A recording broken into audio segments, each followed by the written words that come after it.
रामनारायण और उनकी पत्नी शारदा ने अपनी पूरी जिंदगी मेहनत करके अपने दो बेटों अमित और सुमित को पाल पोस कर बड़ा किया। उन्हें अच्छे स्कूल में पढ़ाया और उनके सुनहरे भविष्य के लिए अपने सारे सपने कुर्बान कर दिए।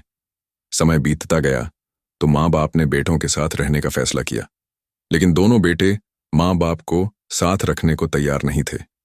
बहुओं ने साफ कह दिया, हम दोनों को एक साथ नहीं रख सकते, हमारे ऊपर पहले ही काफी जिम्मेदारियां हैं।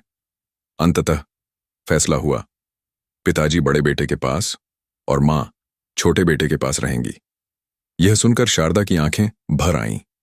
उन्होंने कांपते हाथों से रामनारायण का हाथ थामा और कहा, सुनिए जी, हमने पूरी जिंदगी साथ बिताई, क्या बुढ़ापे में हमें अलग होना पड़ेगा? रामनारायण ने दर्द भरी हंसी हंसते हुए कहा, हमारे बेटों ने हमें संपत्ति समझ लिया, इसलिए बांट दिया। रामनारायण बोले, बेटा, हमने तुम्हारी हर बात मानी, तुम्हारी हर इच्छा पूरी की, लेकिन आज हमें पहली बार एहसास हुआ कि हमने तुम्हें गलत सिखाया। हमने तुम्हें आत्मनिर्भर बनाया, पर खुद कभी आत्मनिर्भर नहीं बने। अब वक्त आ गया है कि हम भी अपनी जिंदगी अपनी शर्तों पर जिएं।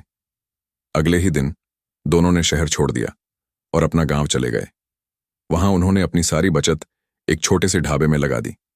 शुरुआत मुश्किल थी, लेकिन शारदा के हाथों का खाना और रामनारायण की मेहनत रंग लाई।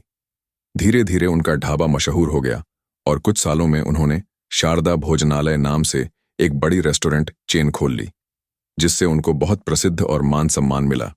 जब अमित और सुमित को पता चला कि उनके माता पिता अब बड़े बिजनेस ओनर बन चुके हैं, तो वे भागे भागे उनके पास पहुंचे। माँ पापा, हमें माफ कर दीजिए, हम आपको अपने साथ ले जाना चाहते हैं। रामनारायण मुस्कुराए और बोले, बेटा, अब हम किसी के बोझ नहीं बनना चाहते। जब हमें तुम्हारी जरूरत थी तब तुमने हमें बांट दिया, अब हमें तुम्हारी जरूरत नहीं है, हमने खुद को संभाल लिया है।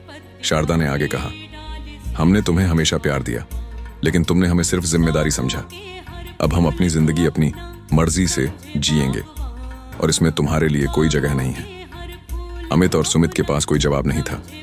वे सिर झुकाए खड़े थे और उनके माता पिता, जो कभी उनके सहारे के लिए तरसते थे, अब उनके बिना भी अपनी जिंदगी जी रहे थे। इस बार बंटवारा बच्चों ने नहीं, माँ बाप ने किया। उनको अपनी जिंदगी से निकालकर